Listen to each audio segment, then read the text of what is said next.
Hello बच्चों, chemistry classes में आप लोगों का स्वागत है। आई होप कि आप लोग अच्छे होंगे।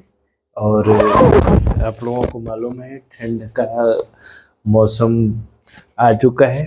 और ठंड के मौसम जितनी अच्छी पढ़ाई ठंड के मौसम में होती है, शायद उतनी अच्छी पढ़ाई गर्मी के मौसम में नहीं हो पाती है।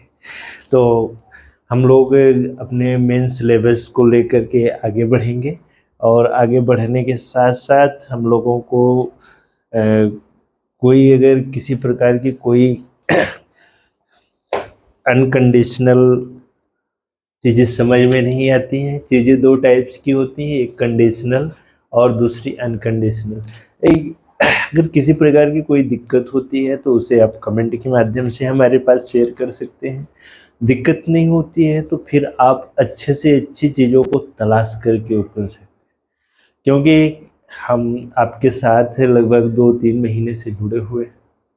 और उस 2-3 महीने का रिजल्ट ये आया है कि आप भी हमें समझ पाए होंगे और हम भी आपको समझ पाए होंगे।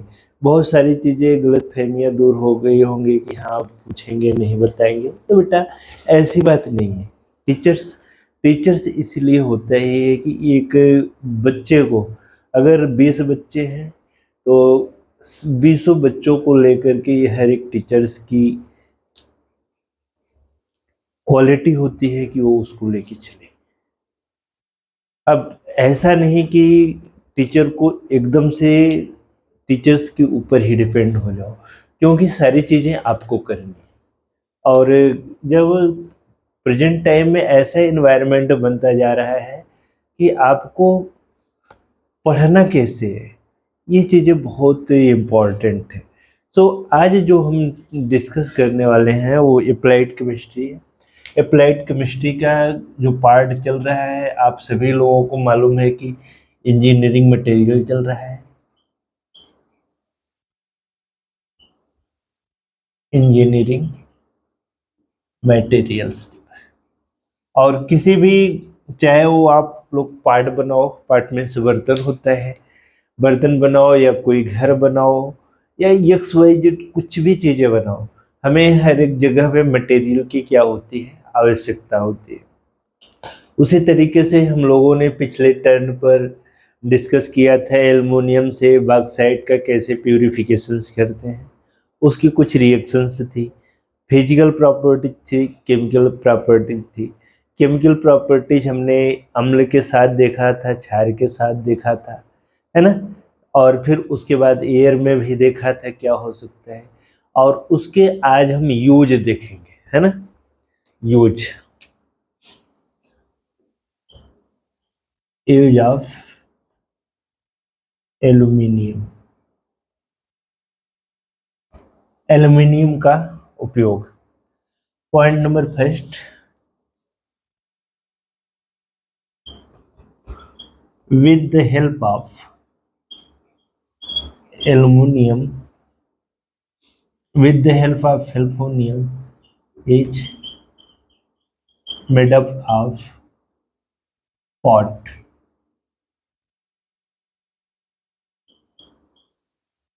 pot, है ना। And second, aluminum is the used of electricity work because it is good insulator, है ना। it is good insulator or good conductors, ठीक है। इसका यूज क्या किया जाता है, बर्तन बनाने में किया जाता है।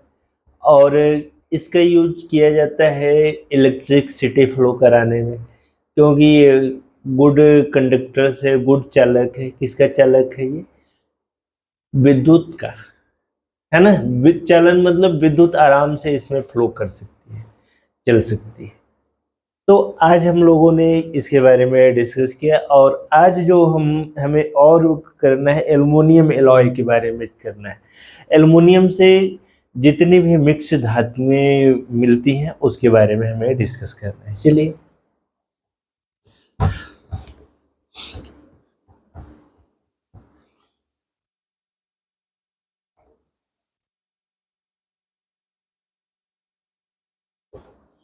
Mix alloy of aluminium.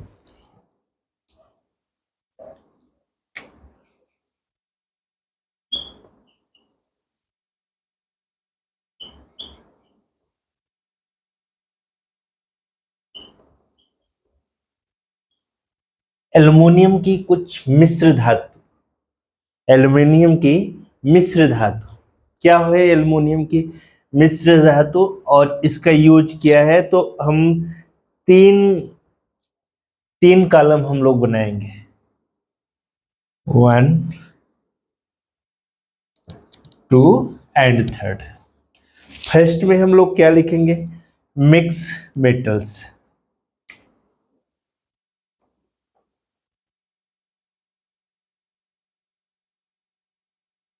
Mix metals. और सेकंड में लिखेंगे इसके स्ट्रक्चर्स, है ना, composition. Composition, mixed metal means मिश्र धातु, कंपोजिशन मीन्स इसके कितने घटक हैं, देन यूज्ड, इसका उपयोग क्या होता है। मिक्स्ड मेटल मतलब, ध्यान से रखना हिंदी मीडियम वाले बच्चे, मिक्स्ड मेटल मीन्स मतलब मिश्र धातु, कंपोजिशन मतलब इसके घटक क्या है, यूज्ड मतलब इसका उपयोग क्या है ना, इसमें आप लोग लिख सकते हो। तो देखो, फर्स्ट हम लोग जो डिस्कस करने वाले हैं एल्युमिनियम कांस्य।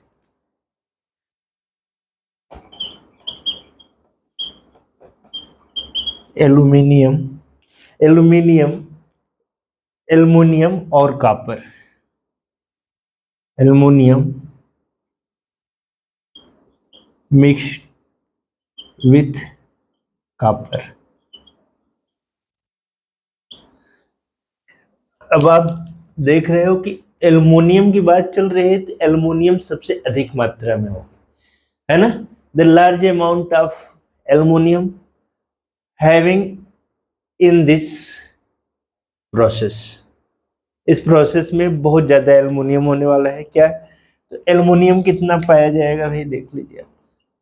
एल्युमिनियम की जो कंपोजिशन होगी 10% होगी, और कॉपर की 90%। इसमें कुछ थोड़ा सा अलग है, इसमें कुछ थोड़ा सा अलग है, उसको मैं बताऊंगा।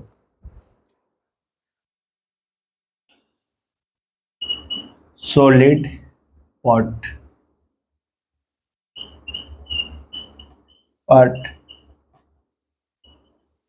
Without fear of corrosion। क्या?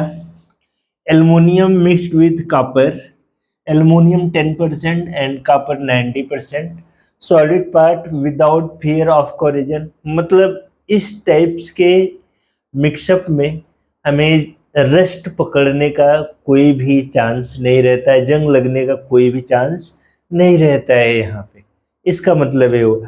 नेक्स्ट हम लोग लिखेंगे ड्यूरालुगिन।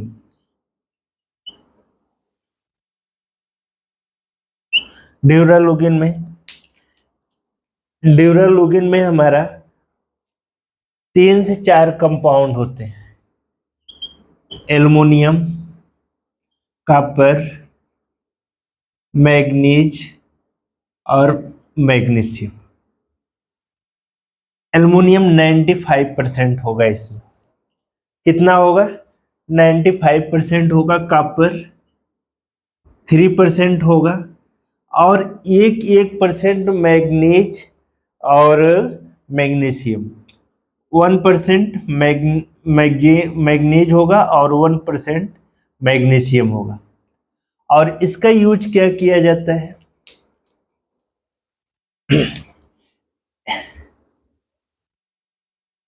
एरोप्लेन एंड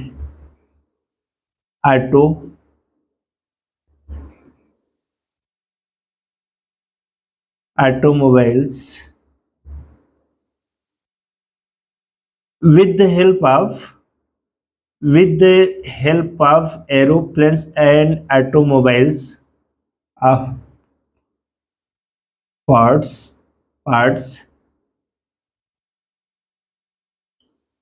made up, यहाँ पे with the help of, है ना। जरा ध्यान दीजिए, ड्यूरालिक का क्या वर्क होता है, इनमें 95% एल्युमिनियम, कॉपर 3%, मैग्नीशियम 1% और मैग्नीज 1% पाया जाता है। इसकी सहायता से एरोप्लेन के पार्ट्स और ऑटोमोबाइल्स के पार्ट्स हमारे क्या होते हैं, बनाए जाते हैं। इस चीज को विशेष तरीके से ध्यान रखना। नेक्स्ट है हमारा magnesium, first second third.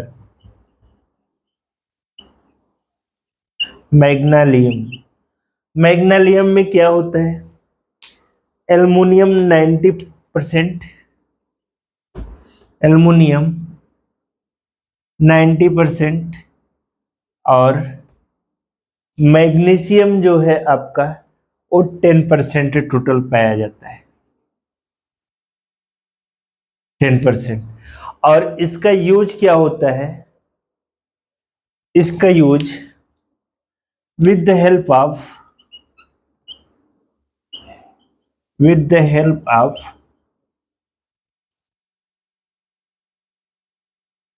Balance beam made up, है ना। इसकी सहायता से हमें क्या बनाया जाता है, जो बीम होती है, लंबी लंबी बीम होती है, सॉफ्टिन जिसे कहते हैं, है ना। ये लोहे की जो राड होती है उसे बीम कहते हैं, काफी मोटी होती है, इसी की हेल्प से बनाई जाती है। और उसमें 90% 90% एल्युमिनियम होता है और मैग्नीशियम 10% होता है। और बैलेंस बीम, एक बार फिर से देखिए, एल्युमिनियम मिक्स विथ कॉपर, तो एल्युमिनियम 10% होता है, कॉपर 90% होता है। इससे हम क्या करते हैं, सॉलिड पार्ट का यूज करते हैं। किसका, सॉलिड पार्ट का यूज करते हैं। और फिर उसके बाद हमें ड्यूरालिंक एक हमारे पास मिक्स्ड मेटल्स होता है, इसमें 95% हमारा एल्युमिनियम होता है, कॉपर 3% होता है और मैग्नीशियम 1% होता है ना। और मैग्नीज 1% होता है। with the help of mixed alloy and made up of aeroplane and automobiles parts. Now second, magnesium of metal compounds and aluminum is found 90% and manganese is found 10%. With the help of this compound it is made up of balance beam. तो ये हम लोगों को हमने discuss किया mix metal, और फिर उसके बाद इसमें कंपोजिशंस, देन यूज्ड। इसके बारे में जब तक हम पूरा डिस्क्राइब भी कर ले, और ये बहुत लंबा चौड़ा है, लेकिन हमें स्मार्ट तरीके से पढ़ना है। 2 नंबर के आते हैं ये, और कोई भी एग्जामिनर्स आपको 2 नंबर नहीं देगा। बहुत अच्छा आप डिस्क्राइब करोगे with the help of map positions. Now you will be get up then near about 1.5 marks as a best situation. Now you will be mapping you to steady status, then 1 marks, 1.1 marks, it will be cleared of these positions and with the help of mappings. इस तरीके से अगर आप mapping के through discuss करते हो तो आप अच्छे से पढ़ लोगे चीज़ों को। तो हमने हिंदी में भी बताने की कोशिश की है और इंग्लिश में हमने पूरी तरीके से इसमें लिख दिया है। और जो चीज़ें मैं हिंदी में बोला हूँ उसे हिंदी मीडियम वाले बच्चे अच्छे से लिख लेंगे। इंग्लिश मीडियम वाले बच्चों को लिखने में दिक्कत होती है, तो हमने कहा भाई ठीक है हिंदी में ही कर लो। और सभी के पास ध्यान रखना है इसी तरीके से, चाहे अगर मैं बुक्स अगर क्लास में डिस्कस करूँगा तो इसी तरीके से डिस्कस करने वाला हूँ। अगर मैं ऑनलाइन भी डिस्कस कर रहा हूँ तो इसी तरीके से डिस्कस कर रहा हूँ। न तो मैं ये फील कर रहा हूँ कि आपको क्या दिक्कतें हो सकती हैं। दिक्कत यही हो सकती है कि सर थोड़ा हिंदी में, तो थोड़ा क्या सर पूरा हिंदी में बताने का प्रयास कर रहे हैं, है ना। तो ये चीज हुआ। और नेक्स्ट हम लोग डिस्कस करेंगे यूज तो इसका भी हो गया। अब हम लोग जो जिस चीज का डिस्कस करने वाले हैं, आपका सिलेबस जो हमें इंडिकेट कर रहा है कि general chemical compositions based on the elementary ideas, जो कि मैं इसमें दे चुका हूं, ठीक है। और कुछ एक आध दो रिएक्शंस हैं, उसको भी मैं देने की कोशिश करूंगा। चलिए,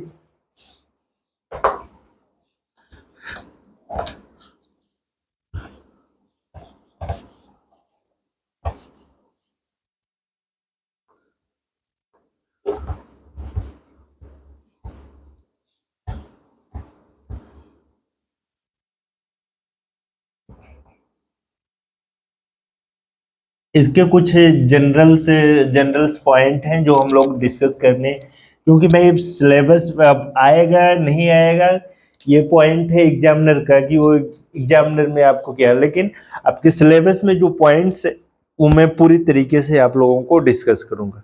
चलिए, जनरल केमिकल कंपोजिशंस ये हमने बता दिया है कि क्या क्या कितने घटक, अगर हमें कॉपर मिक्स विथ एल्युमिनियम की बात हमें करनी है तो उसमें कॉपर 90% एंड एल्युमिनियम 10% पाया जाएगा।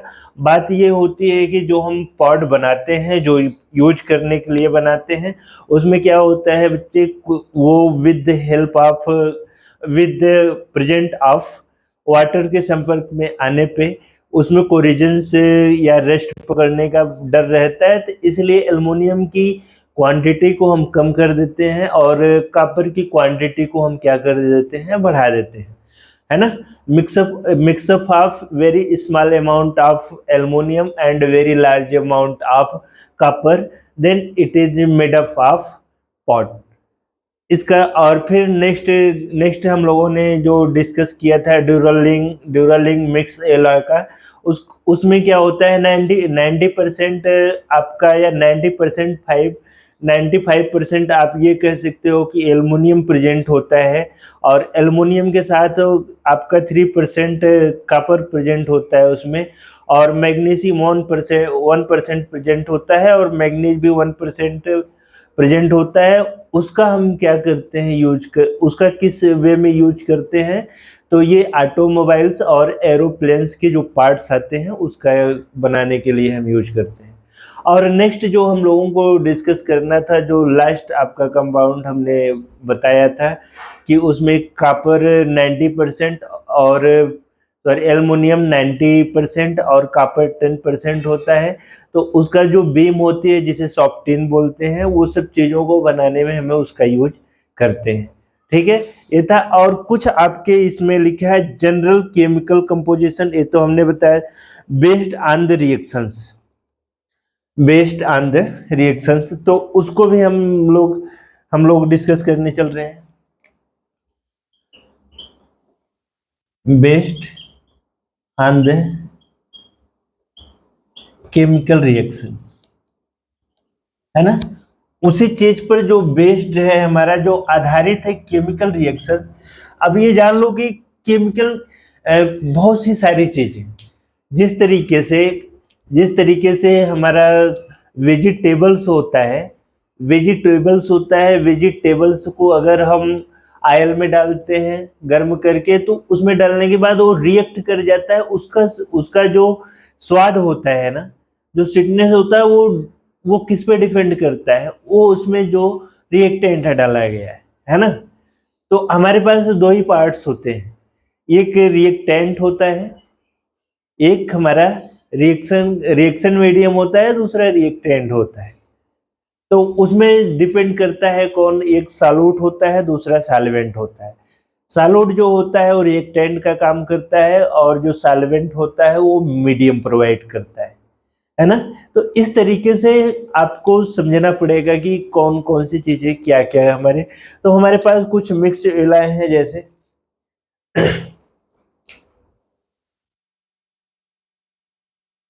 Aluminium is very oxidizing reagent. Very oxidizing मतलब ये तुरंत अगर ये हवा के संपर्क में आया, ये वाटर के संपर्क में आया, तुरंत ये क्या बना लेती है, ऑक्साइड की लेयर इसके ऊपर चढ़ जाती है, मतलब तुरंत कोरिजन कर लेती है। तो इसके लिए इसमें अधिक से अधिक मात्रा में हम क्या मिलाते हैं, कापर के टाइप्स के कंपाउंड या किसी का कंपोजिशन हम और क्या कर देते हैं, किसी के घटक को बढ़ा देते हैं, है ना। तो ये क्या हो जाता है, ये वेरी ऑक्सीडाइजेंट रिएजेंट होता है, ठीक है। और फिर उसके बाद इसकी जो रिएक्शंस होती है, aluminium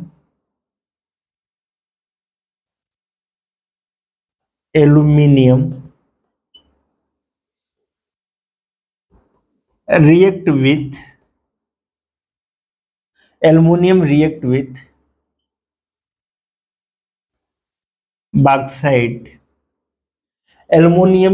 with bauxite, then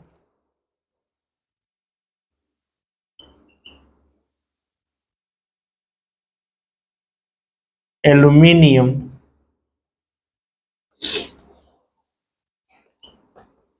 oxides is formed, जिसे हम एलुमिना कहते हैं, है ना। एल्युमिनियम किससे रिएक्ट करता है भाई, बॉक्साइट से, और ये ठीक है, या फेरिक ऑक्साइड से, और फेरिक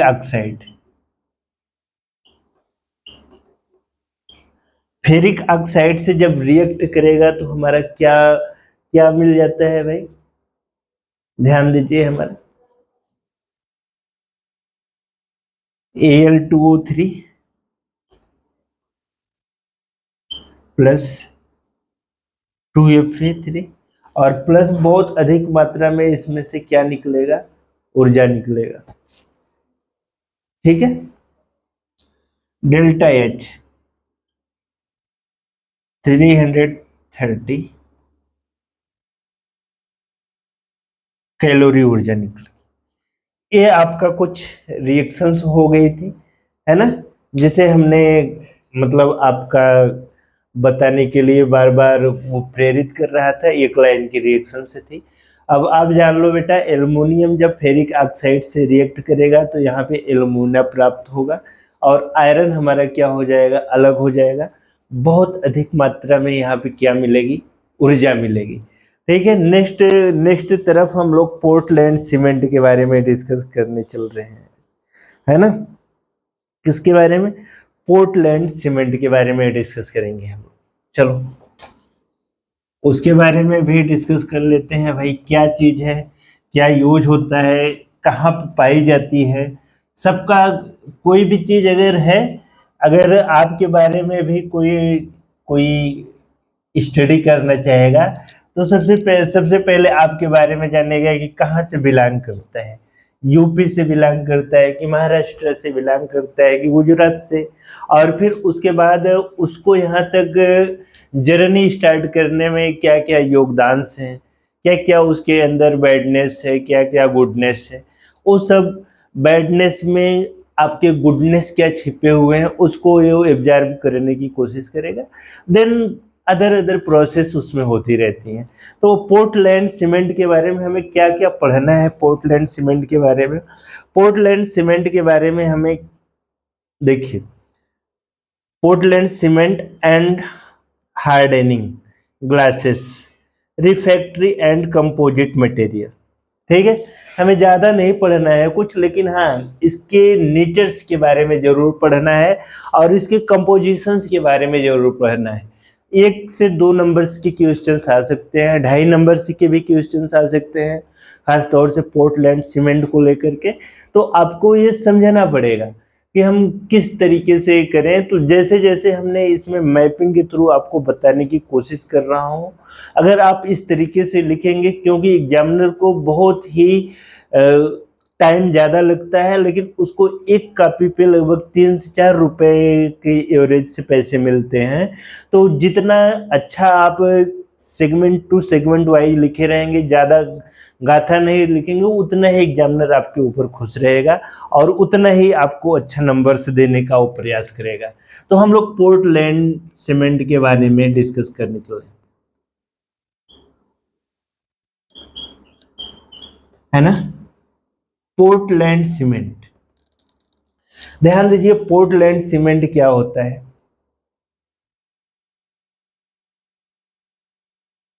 पोर्टलैंड सीमेंट जो होता है,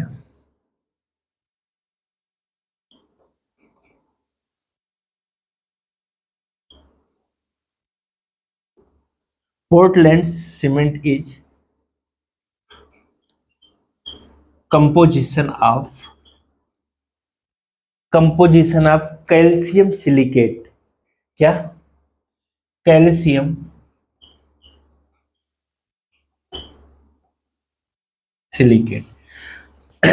आप ये कह सकते हो पोर्टलैंड जो होता है एक घटक होता है किसका, कैल्शियम सिलिकेट का, CaSiO2 का, क्या, CaSiO2 का, कैल्शियम का एक घटक। अगर आप हिंदी मीडियम के होते हुए भी इंजीनियरिंग के स्टूडेंट हैं, तो मैं आपको यही सलाह दूंगा, यही एडवाइस दूंगा और यही गाइड करने की कोशिश करूंगा, आप इंग्लिश में लिखो एक सेंटेंस, वह अच्छा लड़का है, he is a good boy. अरे वो बहुत अच्छा है, उसके अंदर ये, मतलब इसका बोले ना कि 2 लाइन में बोल करके हट जाओ, लेकिन आप लोग ये करना नहीं चाहते, है ना। Portland cement is the composition of calcium silicate, है ना, calcium silicate and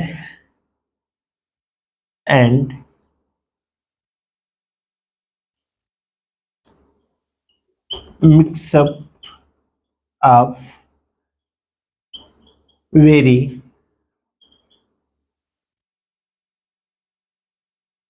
small amount of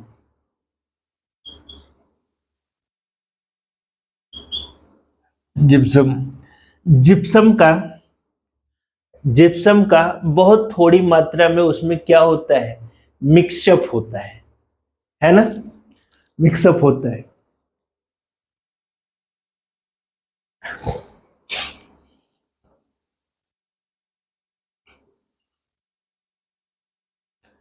This compound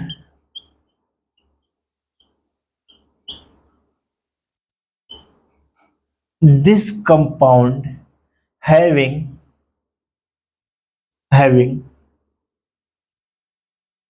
addition of water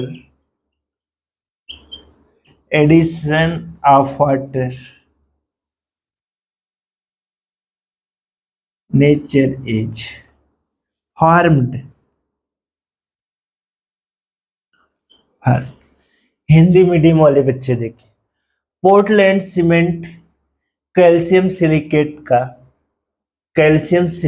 का घटक होता है और यह बहुत थोड़ी मात्रा में इसमें जिप्सम का मिक्सअप होता है, मिक्सचर होता है।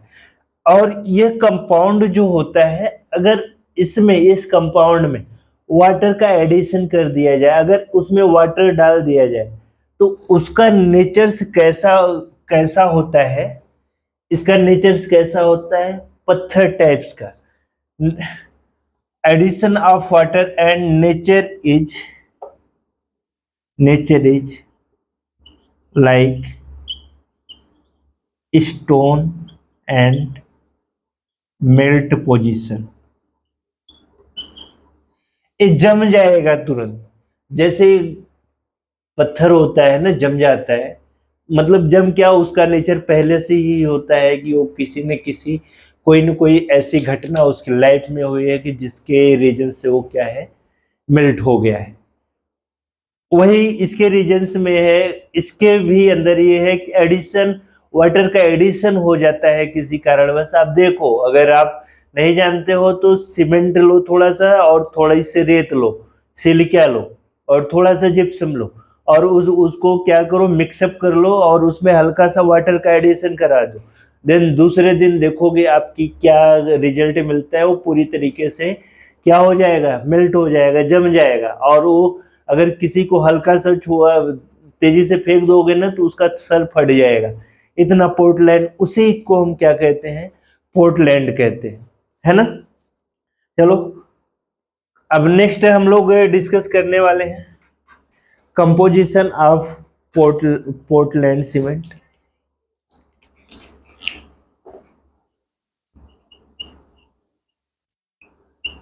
कंपोजिशन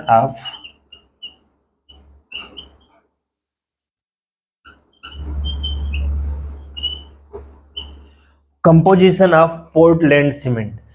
पोर्टलैंड सीमेंट की क्या क्या घटक होते हैं, पोर्टलैंड सीमेंट के क्या क्या घटक होते हैं, इसका अर्थ ये होगा।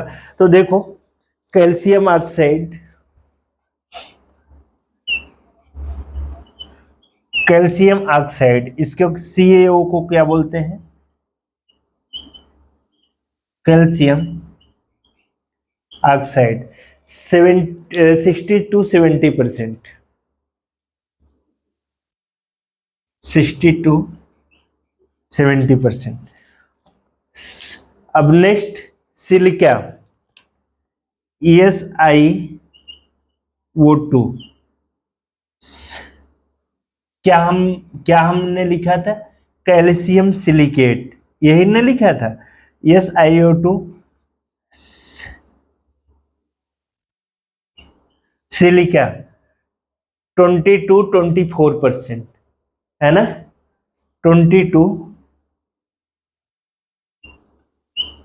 24%। SiO2 हो गया हमारा। और नेक्स्ट हो गया alumina,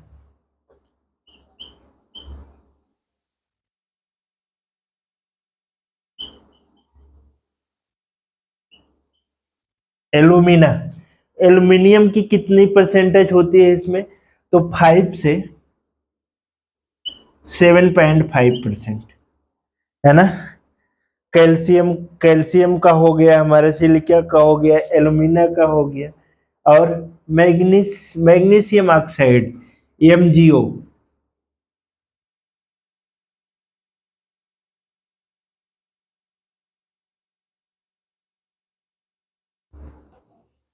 magnesium oxide, magnesium oxide को 2 से 3% हमारा होगा, कितना, 2 से 3%।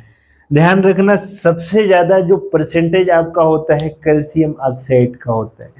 फेरिक ऑक्साइड, Fe2O3,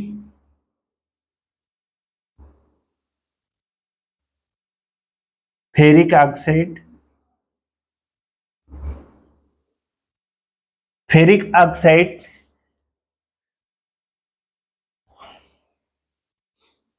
1 से 2.5% तक, इसको फेरिक ऑक्साइड बोलते हैं। सल्फर ट्राई ऑक्साइड 1 से 1.5, SO3 1 से 1.5%। ध्यान रखना, एक बार चेक तो कर लें आपको दिख रहा है कि नहीं दिख रहा है। चलो, मेरे ख्याल से एकदम क्लियर दिख रहा है आपको, है ना। फिर उसके बाद सल्फर ऑक्साइड हो गया, सल्फर डाइऑक्साइड या सोडियम ऑक्साइड, Na2O। Na2O का जो है 1% है।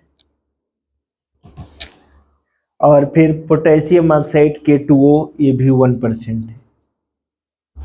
K2O पोटेशियम ऑक्साइड, ये भी 1%। एक बार फिर से ध्यान रखिए, ये इतना ही इसका रहेगा, और डिफरेंट टाइप्स के इसमें मिश्रित चीजें होंगी, है ना। तो हमें उसके बारे में नहीं। और क्या है इसमें, Portland and glasses, refractory and composite material. चलिए रिफैक्ट्री भी इसको हम वो कर लेंगे, ठीक है। चलिए, तो इसमें क्या करते, Portland cement composition of calcium silicate and mixup of small amount of gypsums, this compounds having addition of water nature like stone are melt position, that means compositions of Portland cement, calcium oxide 60 to 70%, silica that means SiO2 20 to 24%, alumina that means Al2O3 5 to 7.5%, ferric oxide 1 to 2.5%, sulfur trioxide 1 to 1.5%, sodium oxide 1% और potassium oxide 1%। मतलब दोनों का 1% कहीं ना कहीं तो है। तो ये सब चीजों से आपका ये समझ में आ गया कि कंपो किस चीज का सबसे ज्यादा है, तो calcium oxide, then small amount of gypsums, and now third position is very large amount of silica in this Portland cement having a very large mixer of amount, है ना, जो इस तरीके से चलता है। नेक्स्ट रिफैक्ट्रीज मेथड्स अब हम लोग थोड़ा सा डिस्कस करेंगे, और टाइम बहुत ओवर जा रहा है, और पेशेंस पेशेंस रखिए, क्योंकि पेशेंस जो होता है वो आपका जो रिजल्ट लेके आता है वो स्वीटनेस लेके आता है ना। पेशेंस सबके बस की बात नहीं होती है, यहाँ तक कि हमारे बस की बात भी नहीं रहती है कि हम पेशेंस को धारण कर सकें, लेकिन हाँ कोशिश करते हैं कि थोड़ी बहुत चीज़ें जो पेशेंस से पड़ी हुई चीज़ें होती हैं वो लॉन्ग लॉन्ग टर्म पोजीशंस होती हैं, है ना। तो चलो इसके बारे में हम लोग थोड़ा सा डिस्कस कर लें। रिफैक्ट्री एंड कंपोजिट मटेरियल, अग्निशय और मिश्रित सामग्री। चलो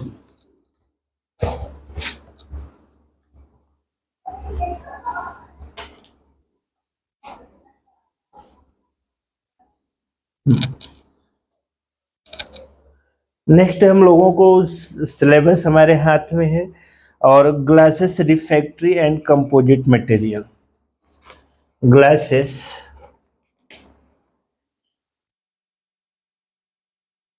glasses, refractory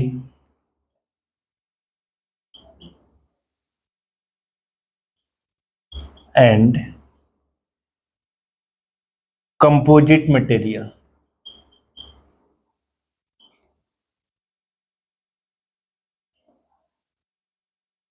composite materials, composite material आग्नेय और मिश्रित सामग्री है ना।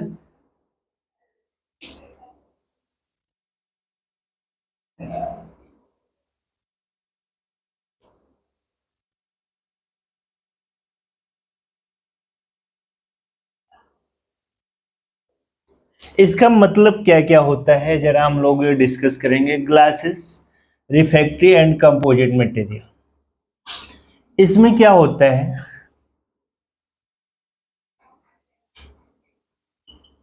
हाउ टू वर्क ऑफ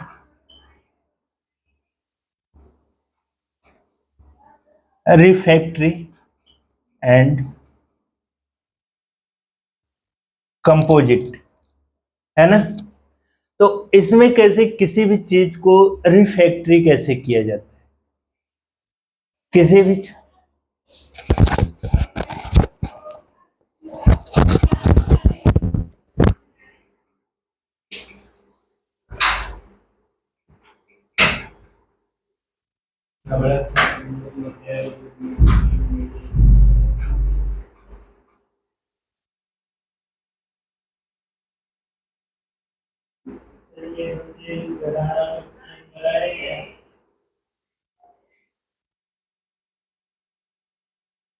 गवारों की तरह हंसती है।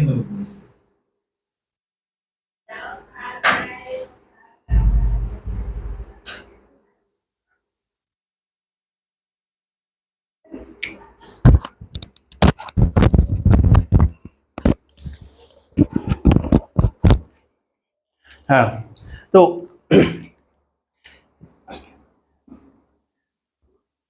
पोर्टलैंड सीमेंट में इसका जो नेचर्स होता है वो रॉक जैसे नेचर्स, चट्टानों के जैसे नेचर्स होता है। अब इसमें कैल्शियम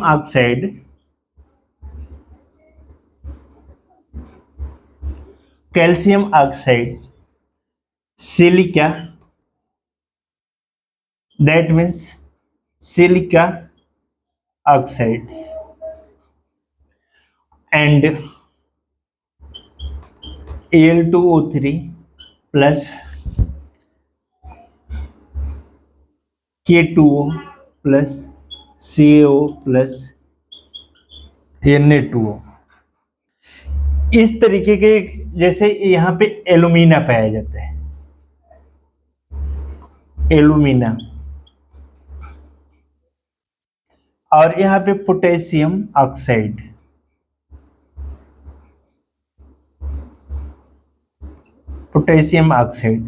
यहाँ पे कैल्शियम ऑक्साइड, यहाँ पे सोडियम ऑक्साइड,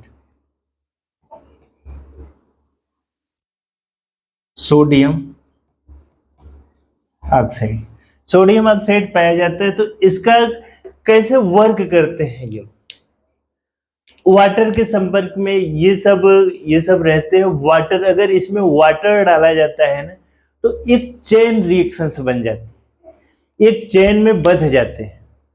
और चेन रिएक्शंस का ये वर्क होता है कि वो इतने तेजी से वो बॉन्ड बनाती है वाटर से कि उसमें हाइड्रोजन बॉन्डिंग पाई जाती है।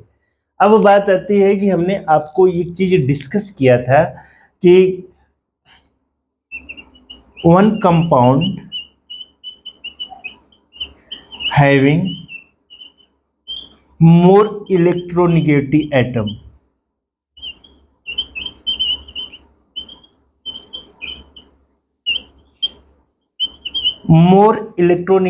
atom, and less electronegative atom। जहां पे ये रहेंगे वहां पे हाइड्रोजन बॉन्डिंग फार्म्ड होती है। तो हमने कहा कि ये जब जैसे ही आपस में इतना ये सॉलिड हो जाता है, इनकी ये चेन रिएक्शंस इतनी सॉलिड हो जाती है कि इसमें ये सब सारे कंपाउंड्स के क्या होते हैं, क्वालिटीज पाए जाते हैं, है ना, सारी क्वालिटीज पाई जाती हैं। सो आज के लिए इतना ही। नेक्स्ट क्लास में हम लोग पॉलीमर्स के बारे में डिस्कस करेंगे। और बेटा समय कम है, समय के अभाव के कारण आपकी ये जो लगभग नियर अबाउट हम लोग क्लास के ये जो चैप्टर्स है हमारा, अगर पॉलीमर्स कंप्लीट हो जाएगा तो ये चैप्टर्स आपका फिनिश हो जाएगा।